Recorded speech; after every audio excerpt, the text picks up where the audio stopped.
What's up, Amazon reseller? This is Jordy, here to show you a tool that I've been recommending for a while, and it works really well for viewing products and analyzing them thoroughly within Amazon itself. It's called SellerAmp, and it's a Chrome extension you can use to check if the product you're selling is suitable for reselling or not. So, as we were saying, if you're into online arbitrage, you need the best tools, and in this case, I'm going to show you SellerAmp, which was one of the first tools I used when I started with online arbitrage, and has a lot of integrations compared to other competitors. One of them, for example, is with a repricer that we've mentioned on this channel several times, BeCool, the easiest repricer to set up, which works for both private label and arbitrage. Let's take a look at what Seller looks like on the inside. Basically, I had this account that is now expired, so we can't see some of the features, but we can see a lot of the guts of Seller inside. You can choose a target marketplace. In my case, it was Spain. Here, we enter the merchant token so that this communicates directly with your Seller API. This is important because of the hazmat issue and the brand registry topic. What this thing can do is connect to your Amazon account and find out if the product you're going to sell can be included in Amazon logistics or not, on one hand. And on the other hand, whether you have permission to sell that brand or not, and if you don't have them, it will tell you how you can get them. You might already have Samsung or HP unlocked for your account. SellerAmp will know, and it might be that you don't have it unlocked, so it will tell you what steps you need to follow, show a purchase invoice, request a letter from the manufacturer, etc. Then what we have is the bad scheme.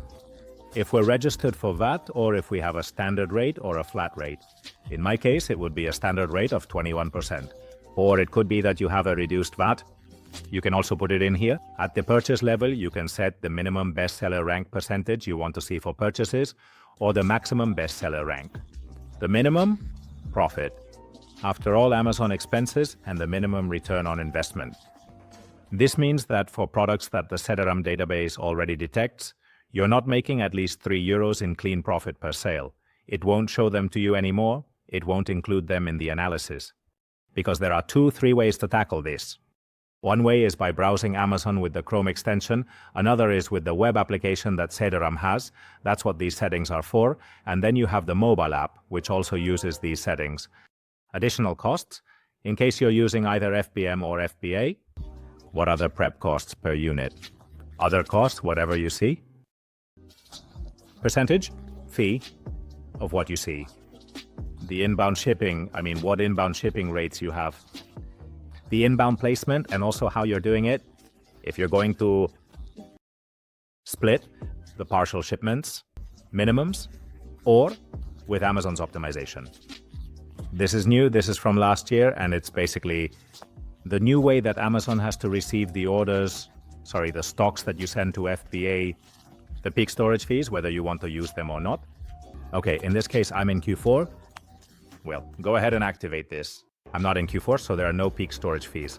I don't remember what the ZEP was, but well, I have it like this. Then basic settings. If you want to get the sales from the last 30 days, 90 days, or 180 days, or all the time, analysis of the buy box, how many days, FBM costs, monthly FBM storage costs, if you're using local FBA, if you're using the European Fulfillment Network or the European PAN, and then the calculator looking for a target ROI. If we want it to show us the top offers in the search results, if we want it to make the bridge with the team and show us team data in the search results, geolocate the store geographically, or not. Okay, for example, damn, I just want to sell, I don't know, in the US, but I only have the warehouse in this state. Okay, so then you can geolocate it and show you who your competitors are for that state. You know that in the US, both the buy box and the rankings change by state. And in fact, here they also change by province many times, not by city, or at least we haven't seen that yet, but by province, yes. Then in the quick info, if you want to see the profit, the margin, the ROI, etc. And then, well, settings for the charts that you see, the graphs that you see. And then up here you have the information panels that the Chrome extension shows you, and here you can activate them all. For example, the variations that you had deactivated This is for doing reverse search in Arbitrage, which is to look for all the products of a seller, so you already had it activated. I also had the European marketplaces deactivated because I stopped selling in all of them except in Spain. Geolocation also deactivated. eBay, why don't I sell on eBay? I also had it deactivated. Then you can add another application, which is the seller toolkit. You can add Keepa. In this case, Obicool, well, I had it deactivated. This is the entire configuration part. And as you can see, there are a ton of things. Then we have the integrations part. Here you can integrate Arbisource, which is basically a community that focuses on publishing leads of products that can be resold. So you can connect this community here, and it will already suggest the products of the week, showing them to you within SellerAmp. Same with Arbitrage Hero, this is for product sourcing. You can also connect it to show you the sourcing products directly, or how much it would cost to order these products if we do it through Arbitrage Hero. Then we have BQ, the repricer. And after that, you have Seller Toolkit, which provides features like inventory management, inventory reconciliation, auto repricing, etc. And the last integration, which is very interesting, is this one with Google Sheets, okay? From Google, Excel Sheets. You can connect your Google account here to directly transfer all the results that Seller gives you to a Google Excel sheet, and then you can share it with your virtual assistants, with other people on your team, etc. And this is what the extension looks like when we're browsing, okay? All the data would appear here, we'll see it in a moment, but as you can see, we also have here all the settings we've been looking at that were within the configuration. We can modify them from here because maybe for a specific product, hey, I might be interested in, I don't know, geolocating it. Either to see it for other European marketplaces. So you just mark it here, hit F5 to refresh the data, and then you can remove it again. But you would only see it for this product.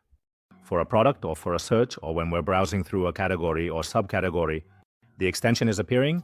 This is what you see in the extension. It's basically the profit calculator, the product's PL, the offers, and who's there. For example, here we have Amazon vendor. The second one is a seller with their own logistics. The third and fourth are FBA sellers. How many are getting the price, and what profitability they're making on the product, both in absolute terms and in return on investment.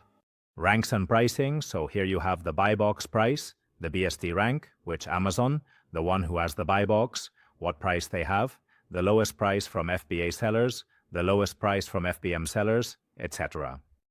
And then the charts, not just from Keepa, but also from SellerAmp, which works for almost all European countries. As you can see, there's the UK. I know it's no longer Europe, but, well, we have it in the Central Europe Seder. Germany, France, Italy, Spain, and they've added new marketplaces. Now it also works for the Netherlands, it also works for Poland, Belgium, Sweden, etc. This is what it shows you at the storefront level. I mean, you can get in the storefront, in a seller's storefront, and pull everything out. You have here the seller name, the ID, the seller's feedback rating, and how many ASINs they are selling, how many brands they're selling, how many assets from each brand, in which categories they're involved, and what products they have in each of them. And on top of that, you can browse through all their storefronts and see all the data you need, like RAN, maximum cost, offers within the buy box price, Keepa charts, etc. So you can take a competitor and say, I'm going to pass them the CSI, okay? And you pull out absolutely everything. Another thing that it's this panel that we were looking at with all the data I showed you before. Profit calculator, the charts, and so on. So this is how it looks inside a product listing. And this is how you activate it. You go into a product listing and click on the SAS search. And this feature would be activated to search for similar products within Amazon or products from the same brand within Amazon. This outside of Amazon, we go into the website of a manufacturer.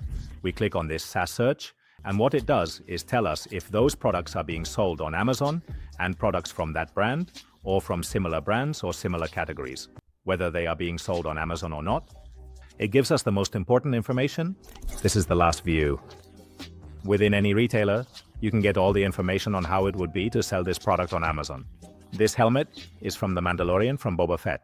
Well, it wouldn't be Mandalorian. Well, yes, it would be Mandalorian because Boba Fett appears in The Mandalorian. So it takes that product and tells us, is it being sold on Amazon? Yes. Who is selling it? Well, look, it's being sold by Amazon vendor, which is the first one. They have more than 9999 units with a buy box pricing of 119.99, profit of 22.95, and ROI of 38. And from there, well, I probably won't be able to compete against vendor, but if vendor sells off stock, maybe I can win the buy box from the next one, which is an FBA seller who has 1 unit left and has it at 140. Another one from FBM that has 4 units that won't last long, and then I have the ones that have more units. And so I can evaluate profitability in the buy box row to see if I would be second, third, fourth, fifth, or if I'm never going to snag the buy box in my life. And that's how SellerAmp works. As you can see, it's a super useful tool to attack from 3 sides. Web app directly on Amazon or through the mobile app, which also allows us to scan barcodes and see if that product is being sold on Amazon or not, and evaluate the profitability and potential sales we can make if we resell these products on Amazon. As always, like, subscribe, comment, and any feedback is welcome. I hope you liked it, and I'll see you in the next one. Goodbye.